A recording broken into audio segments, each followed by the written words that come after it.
you may have, let's say, 5 category or 50 category, but all of them you don't want to show in the homepage. So some of the category you can make them featured.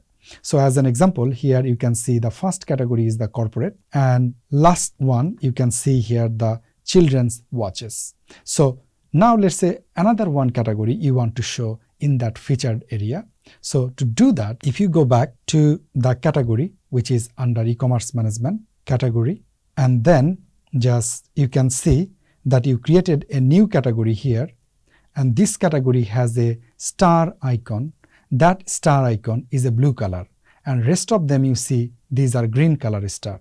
It means which one is a green color, that one will be in the featured category.